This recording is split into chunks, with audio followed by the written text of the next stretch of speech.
Hi, so I'm Michelle Carroll. I am actually still an assistant professor in communication for a little bit longer. So I also wanted to welcome you and thank you for joining us for the final panel in the series. If you've attended some of the other panels, you'll know that our colleagues across the university have spoken about the historical roots of white supremacy and racism, the rise of white nationalism and the alt-right, both domestically and across the world. And most recently, a conversation about the line between free speech and hate speech. So this panel, as Julie sort of suggested, is asking about the role of the university in such a divided kind of world.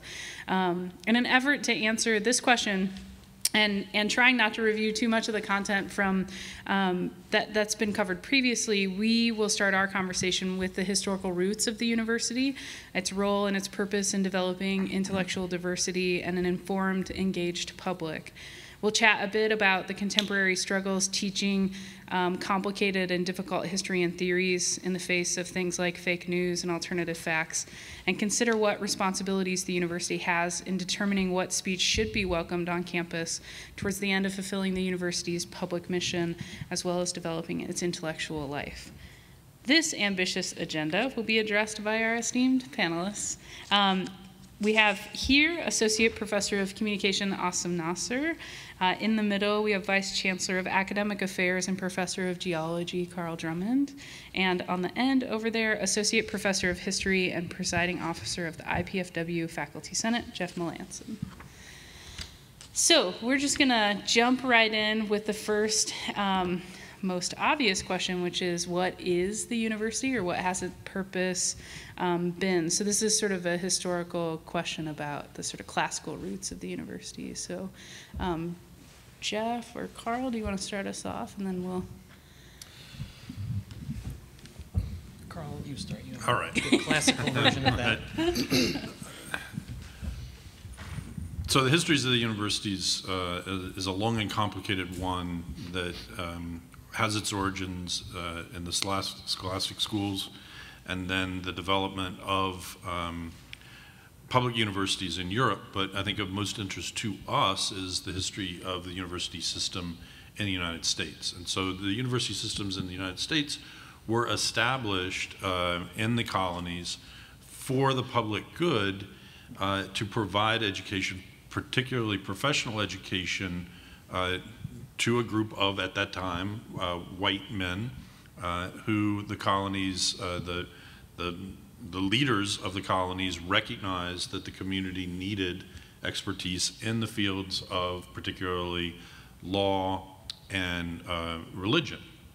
And so the first universities in the United States were created primarily for that purpose, and they were founded not from a body of scholars as the origin of the body, but rather what we would now call a group of trustees, wealthy, influential people in the community who raised the funds and established the institutions. And that model still stands today, both for private and public institutions in the United States. The controlling group of the institution, the group of individuals who have ultimate fiduciary and operational responsibility for the universities, are a group of individuals that are typically called the trustees or the visitors.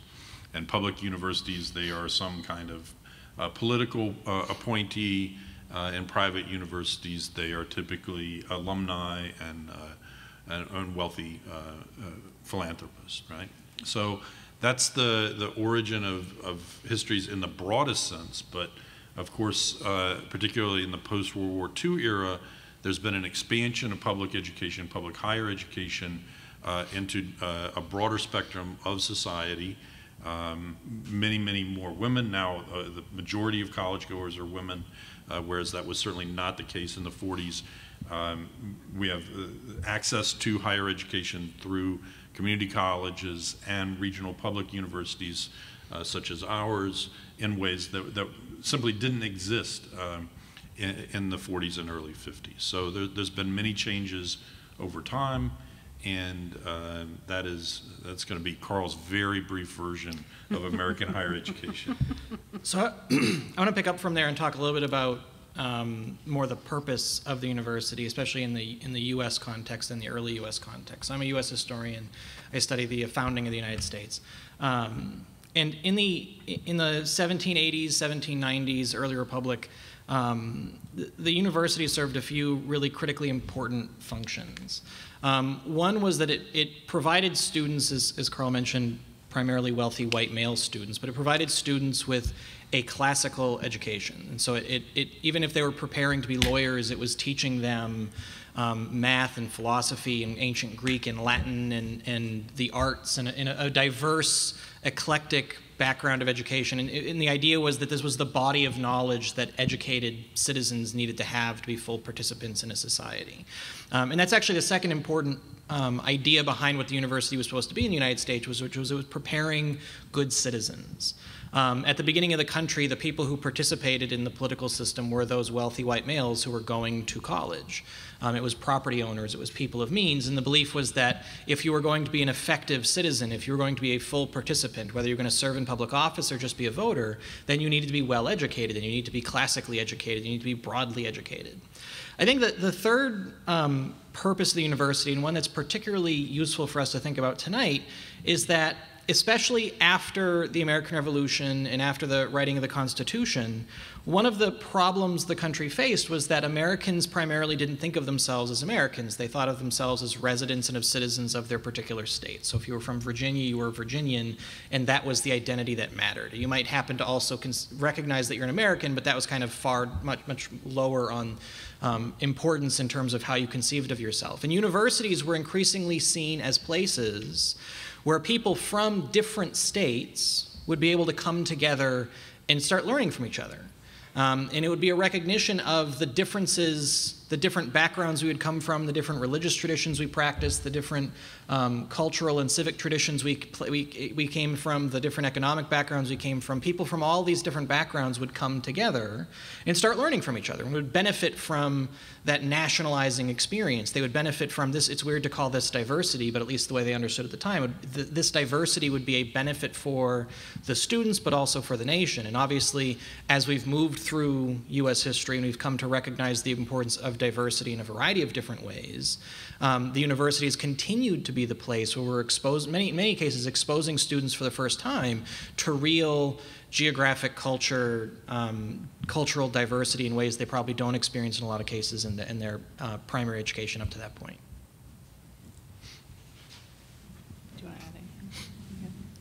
Okay, so it seems like historically then the university is meant to be for the public good, for developing engaged citizens. So I'm wondering if you can talk a little bit about how contemporary circumstances, either political or social, specifically some of the topics these panels have been about, sort of challenge the university's ability to sort of fulfill that mission or present problems with what it means to develop engaged citizens.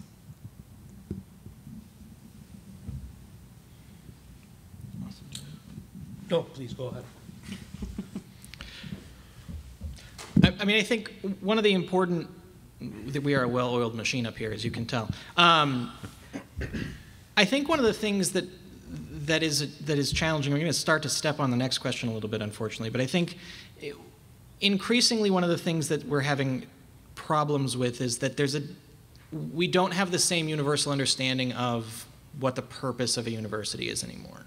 Which is weird because we're at this moment in time where there's this widespread belief that everyone now should attend university. And in some respects, we've almost overcorrected in that regard. And lines of employment that don't require a university education in some cases are actually now starting to suffer a little bit because people aren't going into those fields of labor anymore, especially the crafts trades. But to not get too far off topic, we kind of question what the purpose of the university is now. We recognize the importance of university education, but we very much associate a university education with a particular line of employment. We recognize a university education is preparing us for a career where we're going to earn $1 million more if we have a bachelor's degree than if we don't over the course of our career and things like that. And that's all certainly very important. Being a productive member of the economic community in which you live is certainly a really important piece of being a productive citizen in a country. But we kind of have started to lose sight of the other aspects of what it means to attend a university in terms of the broad-based education and the benefit that a well-educated citizenry has, the importance of a civic education that we get at a university, the importance of this exposure to a diversity of ideas. We're starting to lose track of that a little bit. If I may just add one point, you say something about how a university is preparing for good citizens. And if that is true, so that means that a university as an institution, in a very general term, makes for an equal plane in the sense that this is a place that is accessible to all, for all to be able to exchange the knowledge and develop this body of knowledge and kind of create this citizenship of free speech and ability to, grow with that knowledge and all of that. Jeff, you also mentioned something about how, you have certain trades or vocations or what have you that do not necessarily require that. I would argue as well that maybe, and I'm tipping towards the should as opposed to the reality, that should be a matter of choice. And I just wanted to ask the question of how is it a choice for people when it is differential in terms of access based on, where you're from, based on where you come from, your background, whether economic, social, ethnic, so on and so forth, right? That creates sort of the barriers to entry to a university in these days. And I think I'm jumping way ahead in our conversation, but it brings up this notion of citizenship and how important and underscored it should be, the term citizenship, and how this should be a place, especially in the context of the United States of America, where we are all created equal, but effectively we really aren't in that sense, if we were considering university and the way we function as institutions of higher education. So if we can skip the very challenging concept of trying to define what ideal citizenship should look like, and go ahead and say that the university has some role in advancing a student towards that, then how does that happen? I think it can happen in three ways. One is that it's an intentional part of the curriculum. So we develop a set of curricular requirements that in the course of which the student is exposed to rhetoric and philosophical thoughts and political thoughts and historical ideas and ideas about how society is analyzed and evaluated, right? And so there's an intentionality through the process of the curriculum to take a student from someplace to someplace closer to this ideal, whatever it is. The second way that maybe it happens is that we create universities, at least public universities, where we attempt to bring together students of diverse backgrounds. And then in that case, the interaction between the students, maybe it's thought that this idea of advancing towards ideal citizenship is an emergent property of the spontaneous interactions of the students. And so to the degree that you have a more diverse student body, from different backgrounds, from different races, from different socioeconomic settings, from different countries even, the more diversity that you have in your student body, then you're going to have this opportunity for this emergent student growth. And then the third is in the things that sit outside of the curriculum but are certainly connected to the concept of academic experiences, which are the speakers and the talks and the invited lecturers and the events like this that aren't a required part of the curriculum, like having to take a comm class or a history class or a science class, but are available to students to engage with and grow from. And maybe it's particularly in this last process that universities tend to employ, where much of this controversy has come up in recent years. I think, I mean, to kind of more directly answer the question that Michelle answered now that we got some additional background up here, I think one of the things that is increasingly challenging about our modern political circumstances is that one of the key pieces of how, and at least in terms of how I understand it, one of the key pieces of how a university education prepares students to be good citizens is by teaching students how to think in more sophisticated ways than they've potentially learned in their previous educational experiences. And just to be clear here, by how to think, I don't mean what to think, but I mean the process of how to think about different questions, how to come at questions from different perspectives, how to apply the diverse thinking you've been exposed to think about current events and to think about current problems and to come at it to overcome political biases and religious biases and anything else that you may have come into the university with, and figuring out how to apply a variety of critical perspectives to these issues. And that's not to say that political views and religious views don't still play an important role in shaping people's thinking and approach to these problems, but it allows you to carefully and critically think from a variety of different perspectives. And one of the increasing challenges we have is that our political system doesn't encourage thought amongst the citizenry. Our political system, the Republicans and the Democrats or any other political party you want to point to, stakes out a position and then expects pretty rigid adherence to that position. We don't want, the politicians don't necessarily want the voters to think for themselves. They want them to regurgitate what they hear on Fox News or MSNBC or Mother Jones or whatever else. And that's a real challenge for the university, because it means that increasingly students come in, and I have many students in the audience tonight, so I'm not directing this at anyone in the room, but increasingly students come in and they're not necessarily as open to the idea of approaching problems from a variety of perspectives. They come in and they live in communities, they live in homes, they live with families and friends and neighbors and everything else, where we have a certain way of thinking, we have a certain way of understanding, and this is the way we approach the world. And so there's less, our political system is encouraging more rigid thought processes and thinking that potentially undermines what we're trying to accomplish here. No, that's fine. So it sounds like if part of the responsibility of the university is to prepare good citizens, and political discourse is sort of narrowing the scope of our responsibilities, I guess, as citizens, that we're sort of not expected or encouraged to sort of think critically or to engage in sort of thoughtful practices. What are some ways do you think that universities can sort of develop that campus culture, that third part that Carl was talking about, which is to bring speakers to campus, to have these kinds of panels? In what ways should universities maybe approach this practice? And I think, Carl, you're right, that this is where a lot of the contemporary controversies have sort of emerged around, like invitations to white nationalists to campus, like Richard Spencer, those sorts of things. Maybe you all could talk a little bit about what universities can or should do to promote that campus culture, and what lines, difficult conversations, I guess, in that space about who belongs on campus and who doesn't. In terms of speakers, not like students that do or do not belong.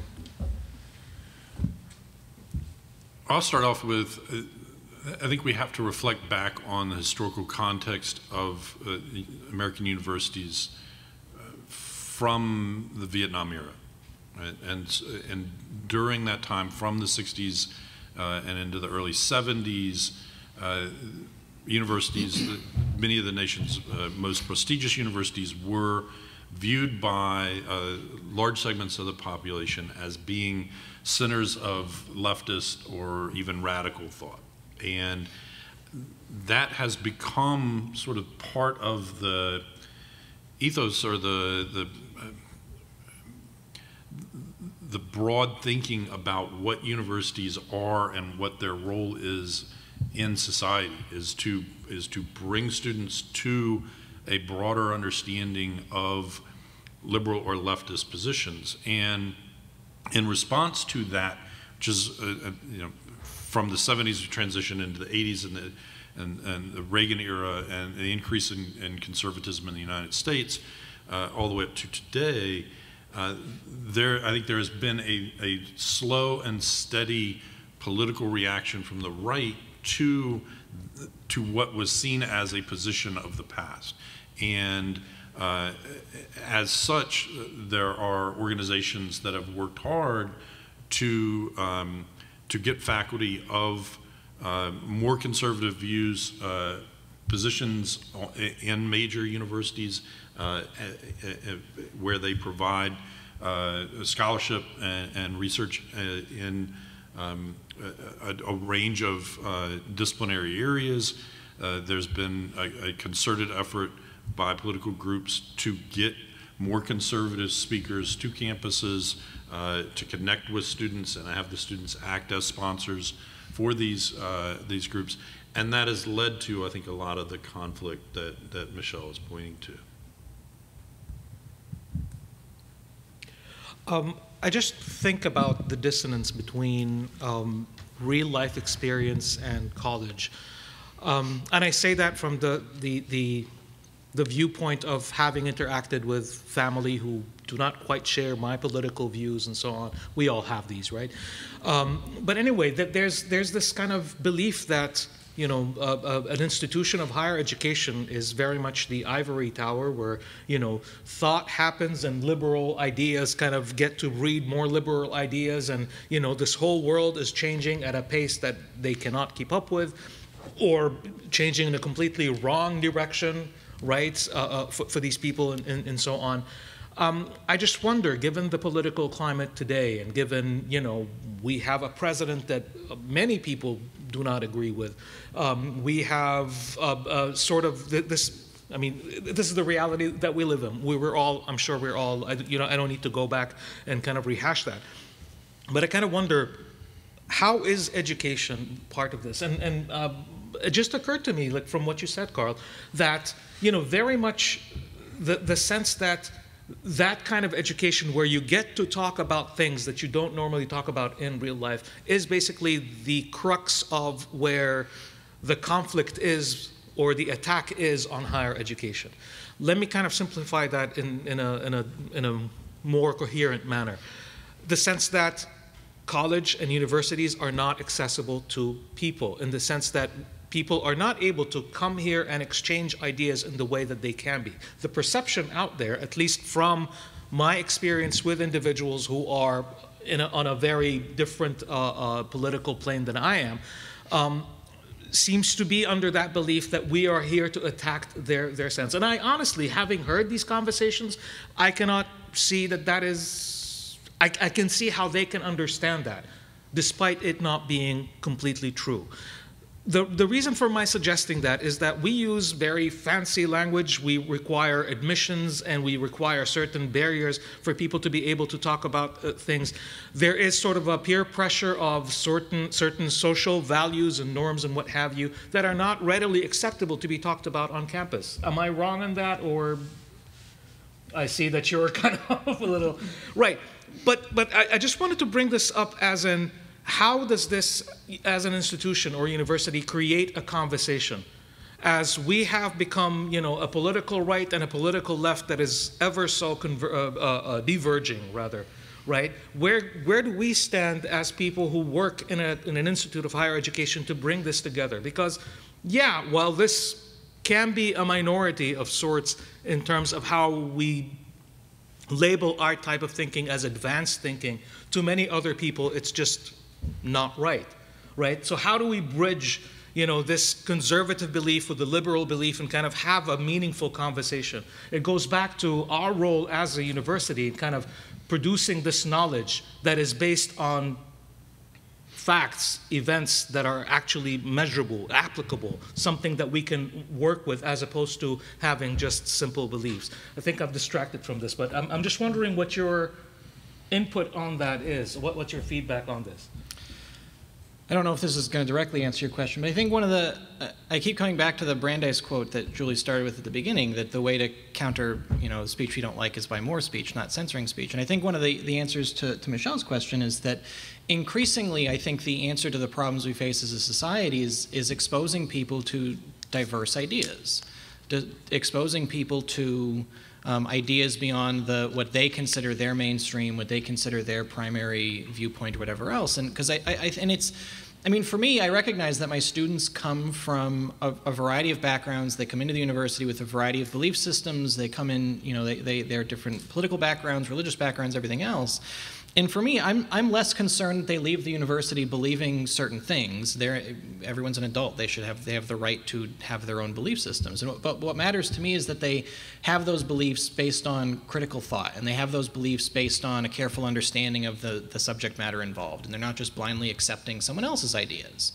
But I think the only way students and citizens and people in general can get to that critical understanding is by being exposed to a variety of different approaches and a variety of different ways of thinking and a variety of different ideas, and then critically discussing those and critically interrogating those, and what is the background of this, and why is this the way things are, and why is this the best way of doing things. And I think one of the things that we have a really hard time with in our age of Twitter, where we break everything down to 280 characters, and people were livid when we moved to 280 characters because we should only have 140. 280 is too many. That's too much to digest at one moment. We need less information, not more, is that everything is complicated. Nothing is as simple as we like to pretend it is.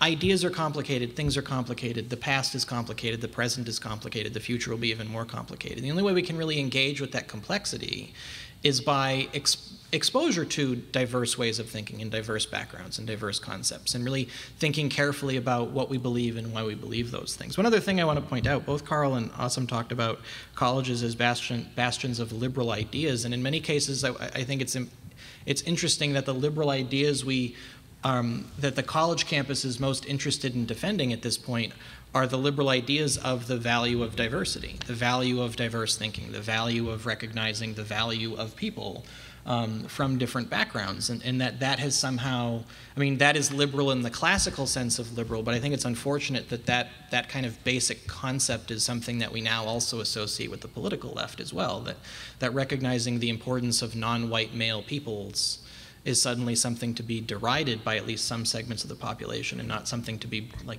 basic celebration of, humanity. I think I'll ask a follow-up question here, which is, I think, gets to some more of the question of how divided our political sort of reality is in this moment, along with these questions about, like, what do you do in a classroom, or how do you approach a classroom where, in terms of our political or sort of public discourse, it's easy enough for us to just sort of reject facts based on our own disagreement with them. So how do you, as instructors and as administrators, sort of approach moments where there is that sort of divisiveness to generate just a basic sort of shared set of facts or knowledge or beliefs that you can sort of build that critical thought on? So I'll jump in and give a broader perspective, and then these two guys can maybe talk about experiences that they've had in their classes.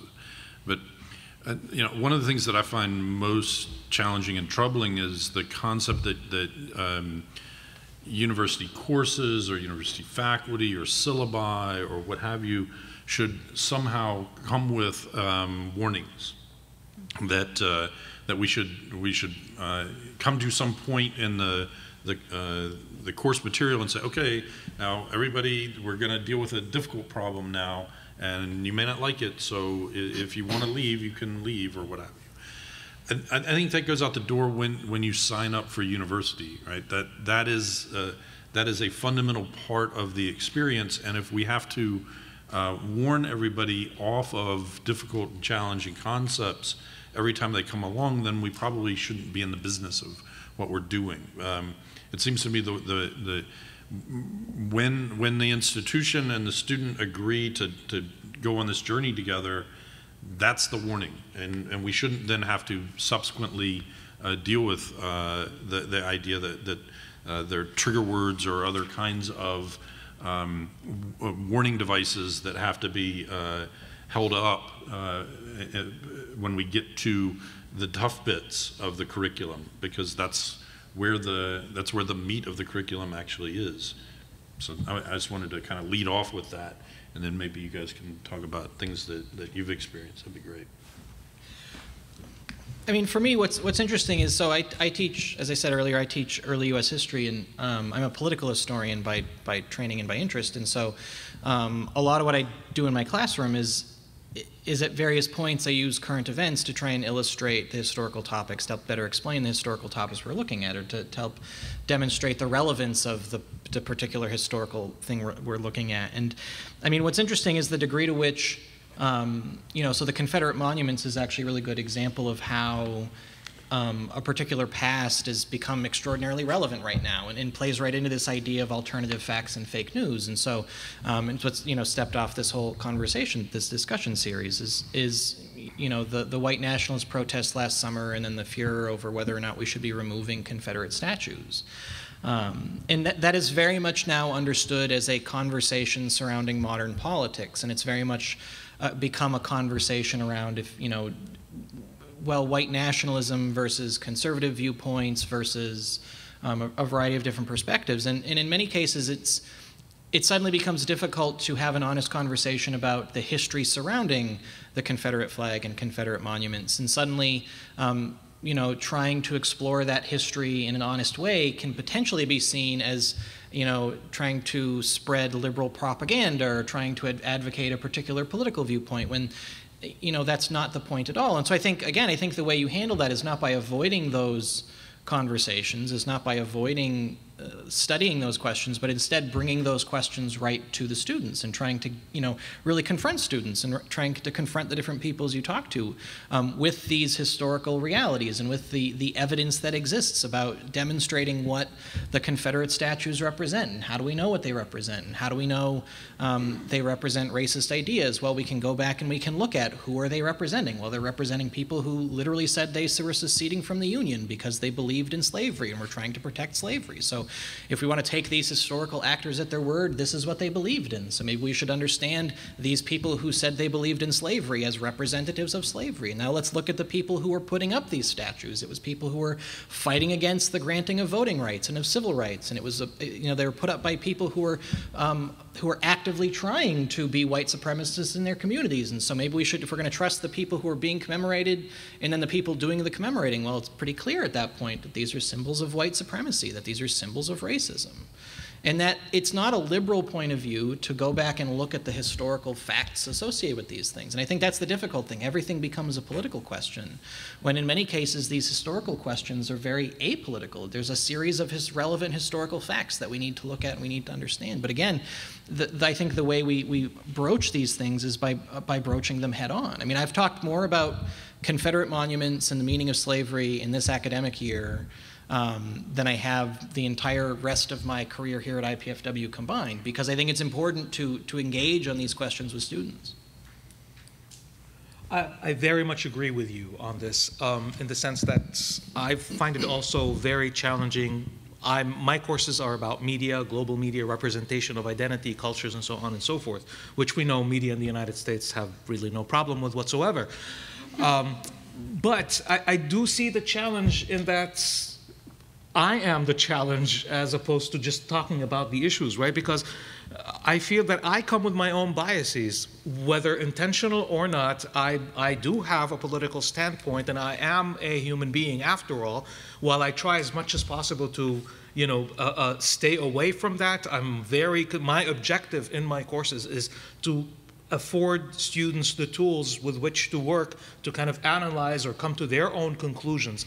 I cannot help but find myself, sometimes having said some things that were, nicely weighed to sway in my direction or the direction that I believe. So I often, acknowledge this bias. I often suggest it's like, don't take my word for it.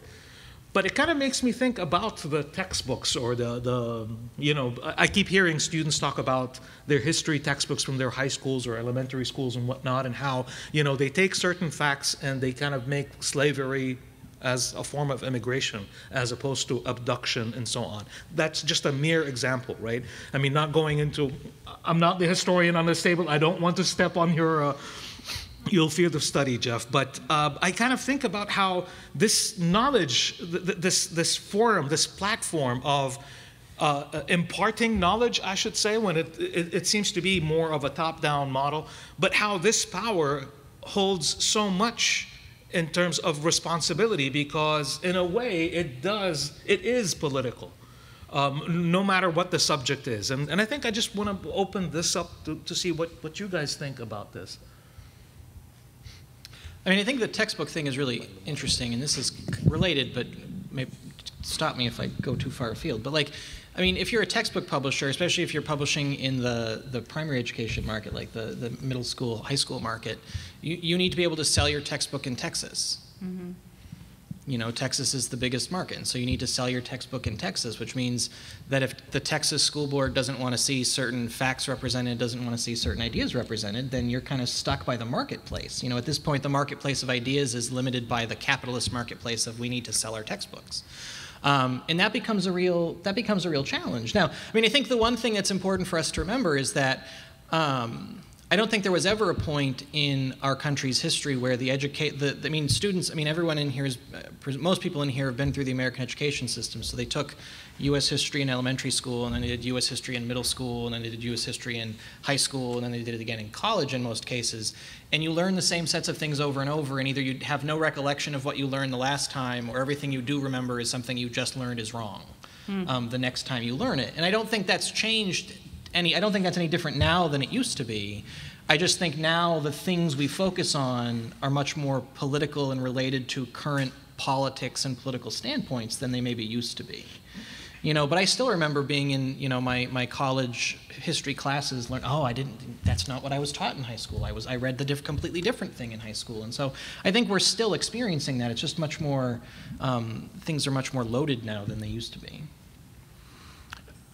I think one of the things that you brought up that's really interesting is the role of the faculty member in projecting or portraying their particular positions on complex issues.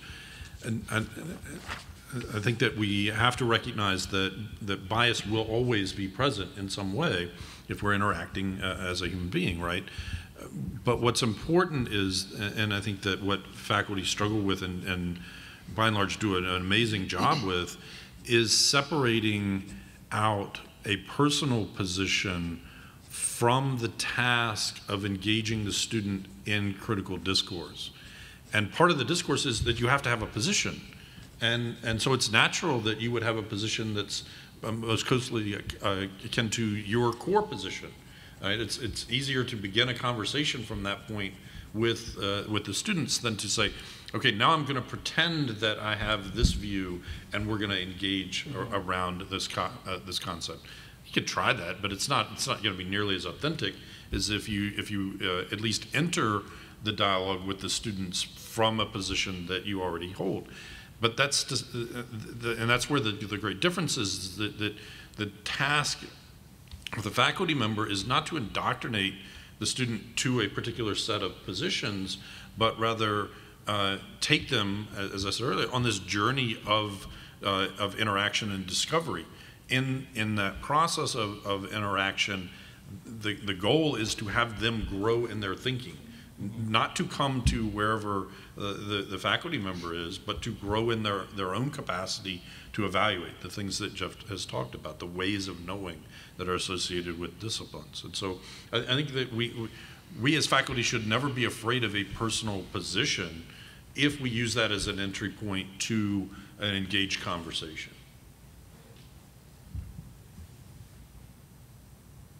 So I guess one of the things that I've been thinking about while you all have been talking is the sort of complicated nature of describing the distinction between sort of teaching students to think in a particular way, but not to, I'm already messing it up, to think, to develop a different kind of thinking process, not necessarily to teach them to think in a particularly partisan way or to take on our political positions. And I wonder if this is part of the reason that sort of public discourse about institutions of higher education or universities has moved in the direction of a sort of a career-focused narrative, which is universities are here to get students into jobs, and that sort of consolidates or reduces down this uncertainty about how we're teaching them to think differently and go out into the world to be a different kind of citizen.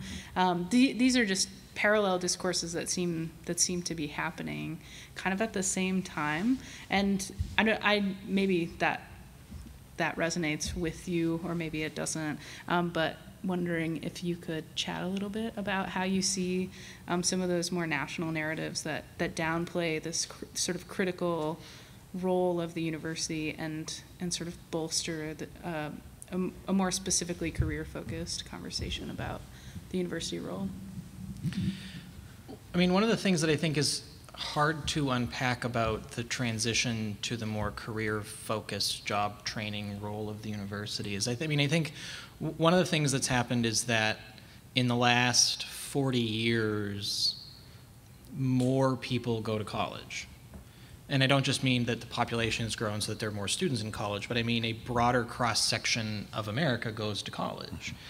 And the rationale for that broader cross-section to go, so if you look at the early republic where it was the wealthy white people who were going to go into the life of leisure and the life of the professions, that they need this classical education but no one else does, and now we kind of believe that everyone needs to go to college in order to be a functioning member of society, and the way we market that is you're going to make $1 million extra over the course of your career, and it's preparing you for these careers and everything else, and so for this broader cross-section that the colleges are now serving, it's very much the reason they go to college is to prepare themselves for careers that they wouldn't have access to if they only graduated from high school. And so this justification for getting more people to go is about preparing people for, their livelihoods and their futures. And so, I mean, to a certain extent, it's by trying to bring more people in, we've created this environment where the reason for them to come is this job-focused thing. But I think the other important piece about this is, I mean, there's a growing belief that the college is supposed to prepare the people to go out and get these jobs, and the moment they get into these jobs, they'll be able to do these jobs. And this idea of on-the-job training isn't necessarily really there as much, nearly to the extent it used to be. And so the only way you can get students prepared for the careers they're going to have and the jobs they're going to have is if they get much more of that job training here, rather than giving them the theoretical foundations and the critical thinking skills and everything else, and then they'll learn the specifics when they actually get there. Okay. Just wanted to comment. I think that's a very well put notion there, but I want to tie it back to the marketplace economy, right? And how you mentioned something about Texas and being the biggest consumer of textbooks and what have you, so maybe we should market that, right? But it seems to be that education in institutes of higher education seems to be more about the return of investment than it is about anything else. Prior to jumping over to academia, going on for a PhD program and becoming a faculty member at IPFW, I worked in admissions at American University in DC. And that for me was kind of an eye-opening experience in the sense that, a little bit of background about me, and I apologize, but I'm not I was not an American citizen until a couple of Fridays ago. Before that, I was an immigrant from Lebanon, and Lebanon, we have institutes of higher education that are very reputable, very up to par and what have you. But the mentality about college education is very different than how I have come to experience it in the United States. For me, advertising or putting, going to a movie theater and seeing a slide that says, this institution or the other is kind of blasphemy of sorts, right? It's kind of very counterintuitive. How can you sell education?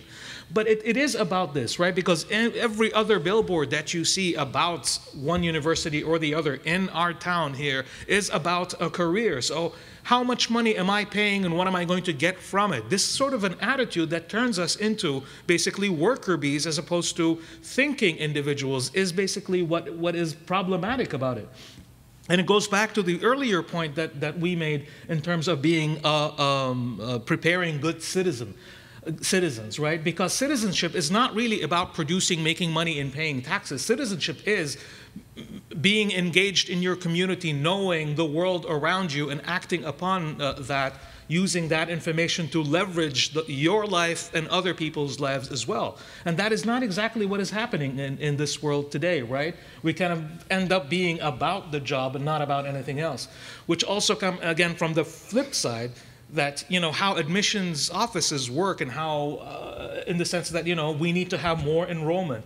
So how does that reflect on academic departments? We need to create courses and certificate programs and so on and so forth to kind of make this more palatable or more marketable to students or prospective, you know, enrollees and what have you. The same thing with textbook and all that. So, wow, that dollar bill has a lot of power in what we teach and how we teach and what people learn and what we end up with. So, wow, I'm kind of depressed here, so I'll just stop. So I think there's another major factor that goes into the current national focus on return on investment, which I think then has all kinds of flavors on the curriculum and what the courses should be and what the purpose of higher education is. And that is that when the university was for the hyper-wealthy elite, then cost really didn't matter, right? But as time has gone on, as the centuries have passed in the United States, and particularly from the late 50s to the present, the expansion of higher education into a broader and deeper group of the citizens of the country. At the same time, the public's investment in that education has remained stagnant. So again, IPFW is wonderfully supported by the state of Indiana relative to many other states and public universities in our neighboring states. And so I think we should all be very grateful for the level of public support that this institution has, but it has remained the same, constant in absolute dollars for the last decade and a half. And that means that over that time, as costs have naturally increased, the state's contribution, the public's contribution to this public university has decreased. And that means that the costs have to be shifted to the student, a greater proportion of those costs. And this is occurring nationally in greater degrees, lesser degrees in different states, depending on their level of investment and their wealth. But Indiana is certainly one of the ones where there has been a significant shift in the burden of higher education from the public to the learner. And that has created significant personal debt challenges for people who undertake higher education. And so if we step away from all the political things for a moment and just say, those people who are, we believe to be well-intentioned about this and concerned about this, and I think that spans the right and the left, recognize this is a significant problem. All of those people, I think, may come at the problem from different points of view, but all agree that if we're going to make this kind of investment and we're going to create this kind of debt burden for the graduates, then there should be something good that comes from it. And there has to be, in this sense, a return on investment. And the economic calculations, the monetization of higher education is easy. It's hard to say that the gains made in citizenship or rhetoric or the ability to effectively integrate into a small group dynamic and lead a discussion, those are things that are hard to value. But if you get a job as a nurse or an engineer or an accountant or what have you, then we can track that. And we can say, oh, you were here, and now you're here, and this is the wonderful outcome of this higher education. And so that's the immediate, I think, social and economic context that many of these debates occur. But we've kind of gotten away from free speech controversies. Yeah. Right. We have a bit, but I don't think too far, because I think part of this conversation really, like, to pull some of the threads we've been talking about together is sort of this classical questions about the university and then democratizing that university to make it more accessible. And then we have these increasing sort of questions about the sort of cost to students and the responsibility of faculty. And So I think in one respect we have a sort of democratized university now, where anyone can come to the university to the extent that they can afford it, right? Which is a different way of sort of limiting how we think about what the university does and who it's available to, right? And I think, particularly in this region, those are important questions. But I think they're also tied to the conversations we're having previously about what it means to sort of live in an intellectual community called the university, which is what, if the university is open to everyone, but there are these limitations, then to what effect is the university doing the job that it's meant to do, which is to produce engaged citizens who are participating in their communities and doing all of the ideal things we'd expect them to do. So I think we haven't moved too far off if we sort of pull everything together. Well, to partly answer your question in a very convoluted way, but to kind of respond to your point about we stepping away from free speech, I actually, maybe in the flat sense and whatnot, but in another, in the universe of the university, how redundant is that? But anyway, in that kind of cosmos, so to speak, if we are catering to what is marketable, that is a limitation on free speech, right? That is a limit. I mean, I hate to bring up our college and harp on our developments that have taken place, but we've closed down, the Department of Philosophy. Thankfully, there are philosophy courses that are being taught. But this is something that is essential in kind of learning basics of, interactions, of ethics, and so on and so forth, right? But that has been limited because of, structurally limited because of issues of enrollment or what have you, in that sense, right?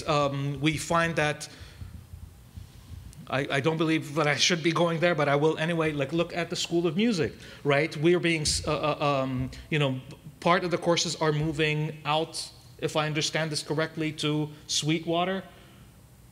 Is that right? Okay, so I kind of wonder, Sweetwater is all about new technology in music, and kind of, are we going to be losing some of the music theory or classical ways of doing that? Jeff is shaking his head, so he probably know more than I do. But I'm just wondering, having come from a program prior to IPFW where we actually got the donations of certain technologies that kind of guided our information or our knowledge and tools of this based on Macintosh computers with Media 100 editing software and so on, that kind of really skewed us in a very particular direction as opposed to other things. So these are just little examples on how, the marketplace does limit free speech in a way, or does limit free creative abilities. I mean, I want to, related to that, but kind of in it from a different perspective, I think one of the downsides of the growing focus on the university as a place that prepares people for careers is that the kinds of general education courses, these broad-based educational courses where you're learning the different approaches to thought and critical thinking and things like that, are increasingly seen as a hurdle that needs to be jumped over before you get to the relevant education that you actually came here to get in business or in music or in whatever else it might be. And I think that's really unfortunate, because I think it's in those sets of classes, whether it's a philosophy class or history class or communication class, that you're hopefully exposed to this idea, and this does relate directly back to the hate speech and things like that, is you're directly exposed to the idea that freedom of speech and freedom of expression means people have the right to say what they want, but then your freedom of speech to say good things, bad things, whatever else, means I also have the freedom of speech to tell you why you're wrong, to explain to you why that idea isn't well-founded, why that idea isn't based on evidence, why that idea is hurtful and hateful and unproductive for a variety of reasons, whatever else. And I think increasingly students find the exposure to that as, like I said, the hurdle, the barrier before they can get to the things that they actually came to the university to study. I remember I came here in the fall of 2010, and the week before I actually started teaching my first classes, I happened to be at the apartment complex. I happened to be There was some new IPFW students who were there, and I looked younger than them, so they didn't think twice about who I was. But and I heard them complaining about, oh, I have to take this stupid history class. You know, and why do I have to waste my time and money taking that class? Why can't I just take the nursing classes that I came to take? And it was part of me wanted to be like, no, history's great, you should love it. But I just sat there quietly. But it's very much the mindset of students that this marketplace focus of the university has not only potentially endangered at many universities across the country the exposure to these ideas, the availability of these ideas, but it's also just downgraded the perception of these ideas as being important at all, this exposure as being important at all. It's an impediment rather than a critical piece of the educational experience. I think that there's a couple other factors that come into play here. And one is that the general education experience is made up of components. And there's a foundational component wherein a set of skills and techniques are developed, hopefully successfully by the student, that can be utilized throughout the rest of their time. And so those should be foundational, whether they be quantitative or rhetorical or compositional. Those are foundational skills that should then carry through the rest of the student's experience. But then there's all the broader group of enriching kinds of things, whether it's a non-Western civ class or a sociology class or what have you, things that are intended, the curriculum is intended to expand the experiences of the student. And we tend to try to front load that into the educational experience. And I think that maybe that might be a mistake, that if we say, oh, go get your general education classes out of the way, right? In your first 30 hours, now you can get on to the other stuff. We're making, I think, a kind of silly assumption that particularly for a group of students that are primarily traditional age, such as those that we serve, that 18 and 19-year-olds are ready for that. That they are intellectually ready to have their horizons broadened by this spectrum of classes that we think are so great and so powerful, that maybe we should intentionally spread that out over the university experience and get to the most challenging things at the end when the students have gained a disciplinary knowledge and when they've gained a level of maturity that they didn't have as incoming freshmen. And then maybe the impact of those courses, whether it's American history before the Civil War or any other course, actually gets to the intended consequences of engaged thought rather than just, oh my goodness, I've got to take 4 multiple choice tests to get through this particular body of knowledge.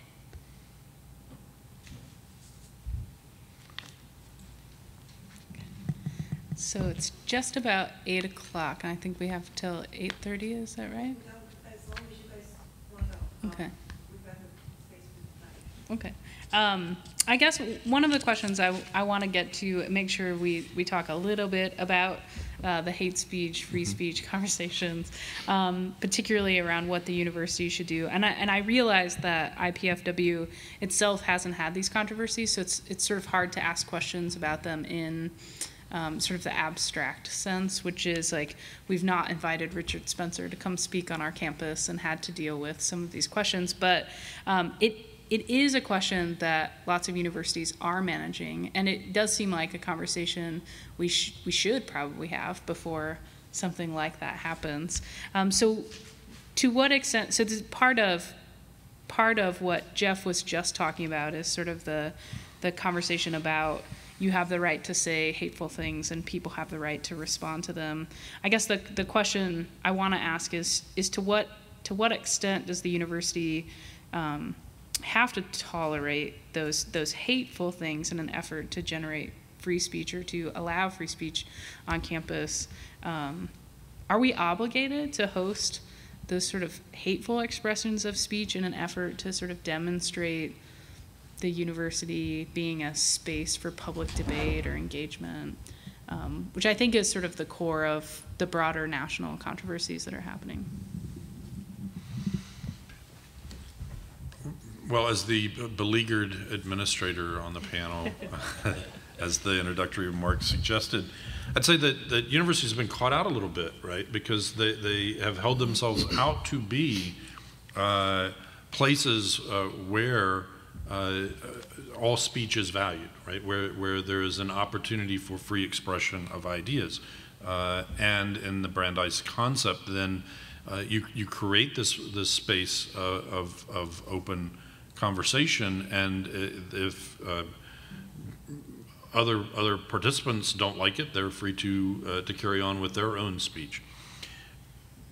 But that becomes very challenging when the purpose of the speech that may be occurring or may be invited to occur is not to actually engage intellectual thought, but to agitate and to rile up audiences, and to become an event, not a learning experience, or not an intellectual engagement, and they become a media event or a media presence or something that's picked up in the news cycle. I always have to be very careful with the use of media when you have our friends from COM here, because they will take me to task for using that term too broadly. But I think that's where university administrators have a very difficult task, is to determine what is the purpose and the desired outcome of this particular lecture or other kind of public event. And the way that we handle it here is that there has to be either an academic or a certified student group that is the sponsor. And so with that, there has to be some rules and some regulations about where and when and those kinds of things. And so we have a set of policies and procedures in place, and we know that events are hosted on campus by student groups in some cases that some people find distasteful and unpleasant. But we've come to establish ways in which that can be dealt with, and where the people who've been invited to campus can feel safe and free to express their views about various political and social situations, while at the same time those members of the university community that find themselves in disagreement with what's being presented or advocated for recognize that this will occur for a limited period of time in a limited place for in a specific and controlled way, and it won't be here every day, all day long, right? And that I think gives everybody a sense of understanding that this is going to be of limited scope and duration and intensity, and that helps. But really separating out intentionality and purpose can be challenging. Fortunately, here at Fort Wayne, we haven't had those situations arise where individuals or groups have been invited to campus solely for the purpose of creating an event or becoming controversial for the sake of being controversial. I mean, I think, I guess I have two reactions on this. One, the first is, I certainly sympathize with the faculty or administrators or students or the public who don't want to give a platform to hate speech and don't want to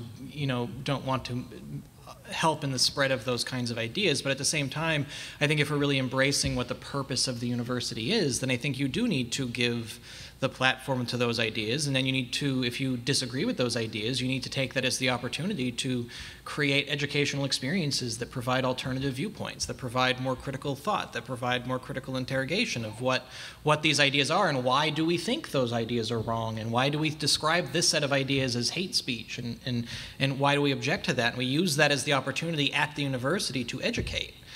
So it's not that we're trying to hide you from these ideas because we're liberal elitists and think these people are bad, but it's because we have this other body of understanding, we have this other body of knowledge, this other set of facts that helps us better understand why this set of ideas is wrong and is dangerous. But I mean, with that being said, I think I think the other piece of this that gets too easily lost in trying to kind of, blame universities for censorship and things like that is that given the heightened political climate we're in, and given the events of Charlottesville, and given what's happened on some college campuses, I think it's important to remember that in some cases, inviting the Richard Spencer to campus represents a public safety issue.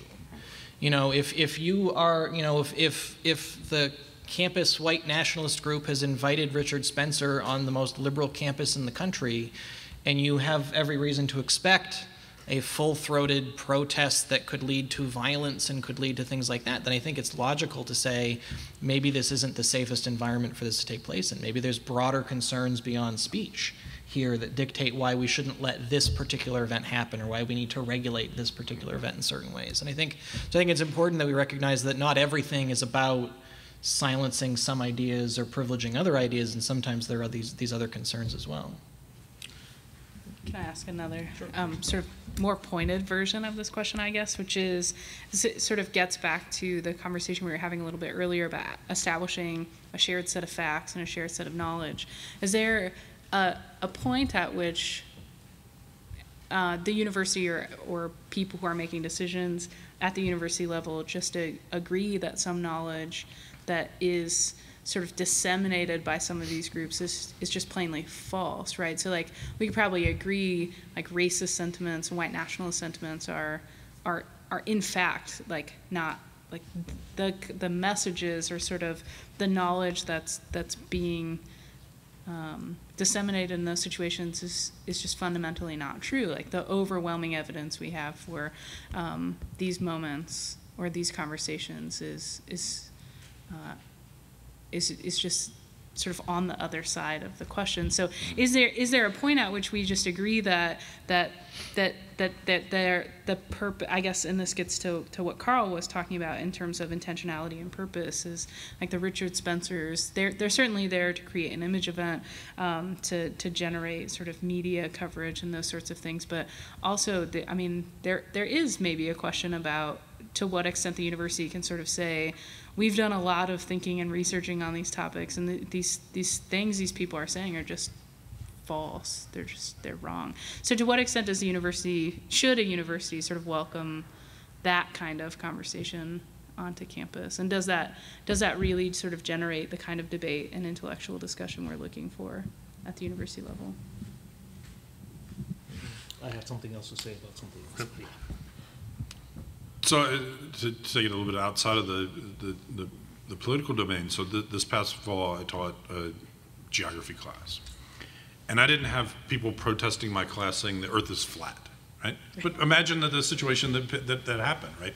So if the Flat Earth Society showed up and they protested my class and they demonstrated and they tried to convince the students that the earth is flat, I think I would be in a position in the context of my classroom, I would be fully protected by the university to say that is complete and total nonsense, and that has no place in the task of learning about geography in this classroom setting.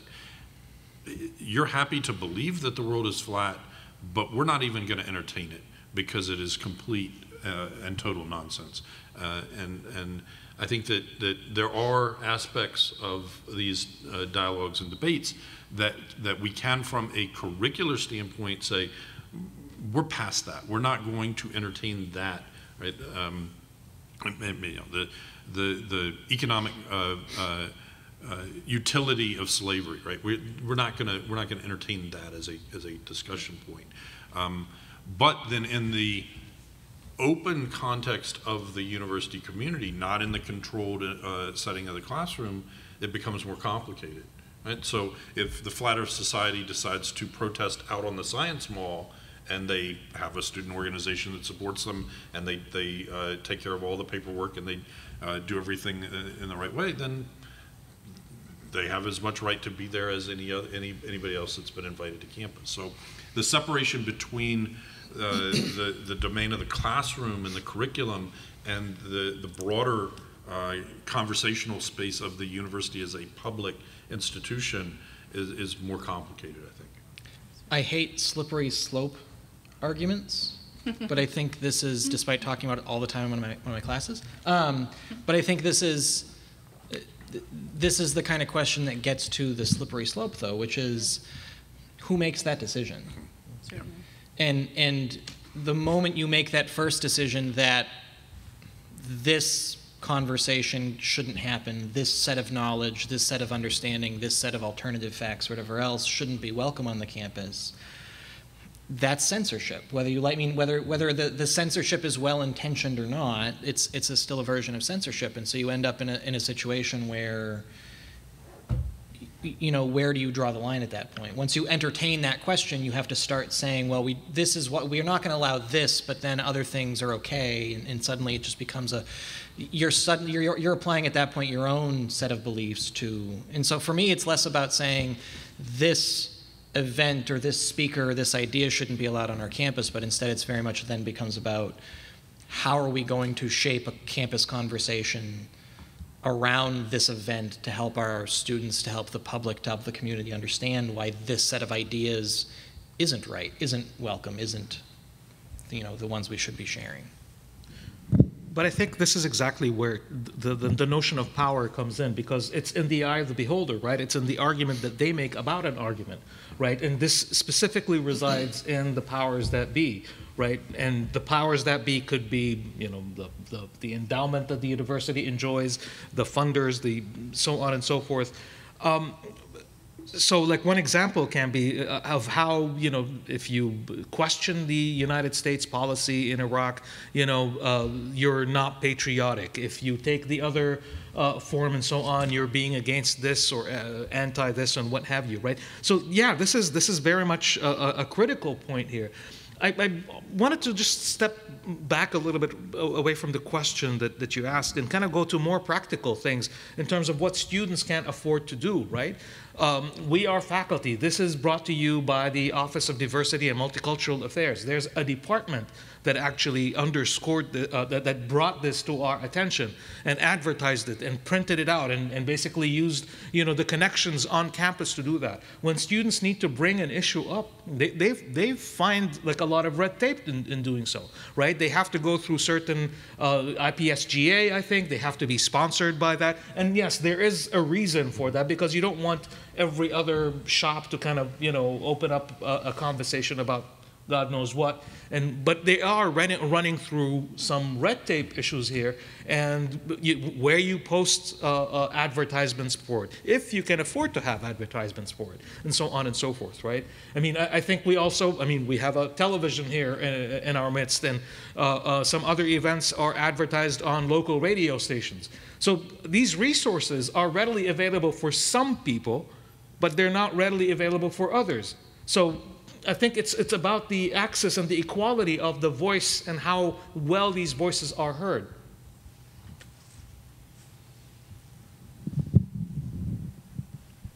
So I think on that note, we've got about 15 minutes for questions, unless there are any final comments from our panelists.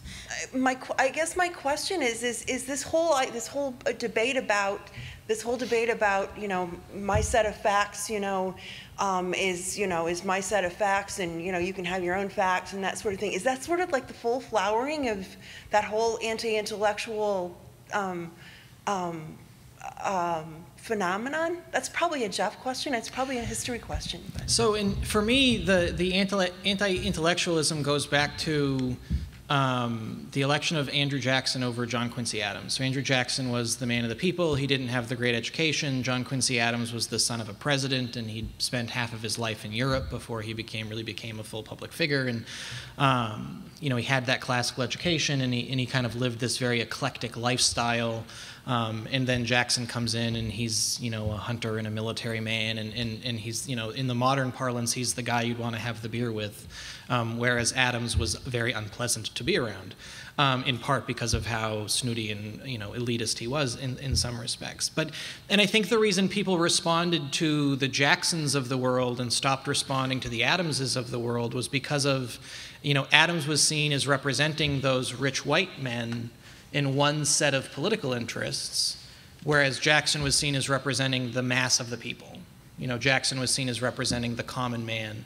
And so it became, and so to a certain extent, it becomes framed as an anti-intellectualism. We don't want the guy who spent his life studying and in college and whatever else, and instead we want the person who has real-world experiences. But what it really, to a certain extent, is actually much more about is it's a class issue. You know, and it's to put it in the modern, really, I mean, to a certain extent, I really view it as being very much equivalent to, you know, our politicians today tend to be the wealthy individuals who are trying to protect their own wealth in certain respects. Whereas, you know, the 1% versus the 99%, you know, that politics is basically out of the reach of people who don't have personal fortunes already. And we frame it as anti-intellectualism because we don't want the smart people, we don't want the super well-educated people, but in a lot of ways it's really much more of I've always viewed it as much more of a class thing than an intellectualism thing. I love that you brought up the issue of class, because most likely than not, you know, the political rhetoric goes around issues of race and discrimination and what have you, but we rarely hear issues of class, right? Because this is a society that is established upon equality when really there's something about the fakeness of it and so on. Just Other questions? Anybody? Okay. Oh, there's one.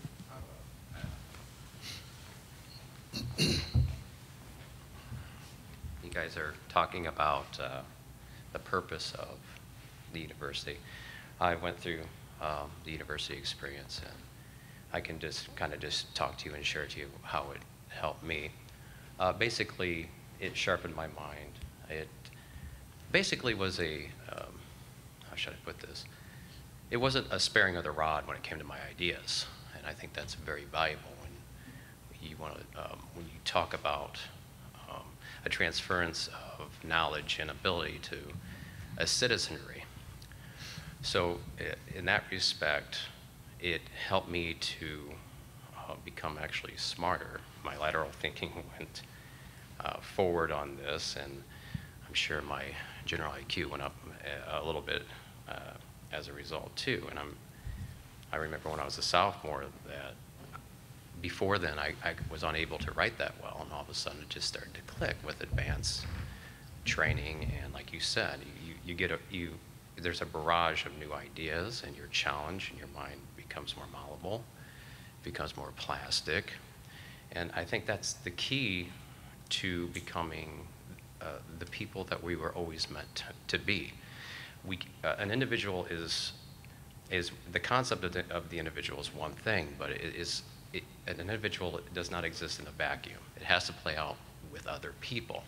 And you guys are all spot on when it comes to diversity. That helps. So I just wanted to basically share that with you. I think as it pertains to Charlottesville, as it pertains to the political discourse in this country, I think we have to get back to learning a type of tolerance that when we see a person of a different pigmentation, or when a person says they're from Lebanon, the first thing that should come to our minds is we are first and foremost human, and everything else follows is secondary. So we see this with science. So when we come to university and we study science, we have a scholarship involved with the hard sciences. We have a scholarship involved with history, and the scholastics revolving around that. This is all to tease out very complex issues that helps us make very difficult decisions as it pertains to our own lives and to the lives of other people. So when I look at, he brought, I forgot your name, but when you, Awesome, yeah. okay, when you brought up the fact that there are some problems with our financial system, I agree with you. College, university should be thought of as more of an investment, but not a financial one. You really don't know how far any particular person will develop themselves. They could be, you know, the next president or, you know, whatever. So I think just a broad conclusion that everything that you guys said was just spot on. So I appreciate you having this forum and continue to have these types of discussions, these difficult discussions. And it's very pertinent today, especially with race relations as they are, and also just the level of credulity and the level of ignorance and the level of the inability to accept certain facts, whether it be Flat Earth Society, like you mentioned, an uptick of that, but also environmental impacts that we're having. We need to work together as a race, or races of people. So we just need to come into this experience knowing that our ideas are going to be challenged, and that's a very good thing, and that we need to work past those differences and come together and contribute, but be cordial about it and let the better argument win. I like that idea as well. I think I support what you said about that as well. So if you have Richard Spencer up here, I would love to invite him to come up here, and then people, like on this panel, other people would have their opportunity to show where he's wrong. To me, that's very powerful. We need to have those kinds of discussions and dialogues, whether it's here or online, but each one of us can have them. Thank you. Thank you. Thank you. I think you're very much spot on in that regard, that the ultimate thing about a university is that conversation, is that togetherness and learning and developing knowledge collectively. We didn't quite talk about the role of faculty in developing research and collaboration, whether it's interdisciplinary and whatnot. But back to your point, I'm not quite sure if it's ignorance on behalf of, you know, people who might not think the way you do or others or what have you. I'm just wondering, and this is where the role of the university comes in, going back to the idea of critical thinking and going back to the idea that we're not here to produce worker bees. We are here to produce, you know, thinkers in the sense that seeing the world at large, not to the task, not to the vocation, to the work, to the job itself, right? So, I mean, for example, when was it ever, Jeff, you talked about Twitter being 180 characters now, and people are kind of upset about it. The question is, who has the time to read, like effectively read a piece of news, read like you know, in depth and analyze and kind of contemplate ideas and thoughts? This has become a luxury. Now, there's something wrong with that, but no, you know, we don't seem to be. It seems to be normalized, right? That our day is filled with work. You know, we work 9 to 5, and then we have the night shift, as many of our students do, and what have you. And then we blame them for, you know, you're not able to produce academically and you know, be creative and all of that. It's just that because the normalization of a lifestyle that is so demanding has become so normal that we don't have the power or the ability to kind of stop, reflect, and think and say, oh goodness, why are we working so many hours a day when, you know, wages should be higher?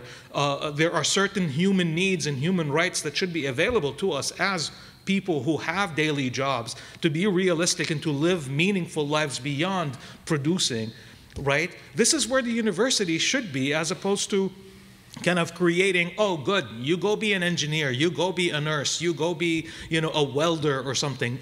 Perfect, wonderful professions and careers and whatnot, right? But having that additional ability to think beyond your day and producing and kind of knowing the technical knowledge to kind of be able to you know, impart right from wrong and kind of consider yourself as a human first and foremost, then as a worker, is very important. And I think this is the quintessential role that we, at this point in time at least, should be playing as institutes of higher education. Some I really like that. And at no time in the history of humanity has so much information been available instantaneously. The accessibility is unlimited, unbounded. But because of that, because of the limitations of time, because of the limitations of attention, never before has so much information gone ignored.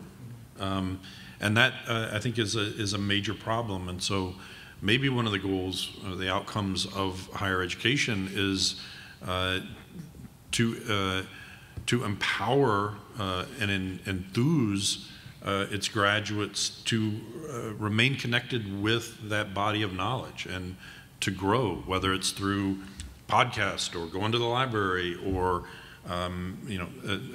whatever way, but interact with that vast body of knowledge which is available, and in so doing, they will continue to grow. First of all, thank you to all of you. To our speakers, Dr. Drummond, Jeff Melanson, Assam Nassar, and to our moderator, Michelle Carl.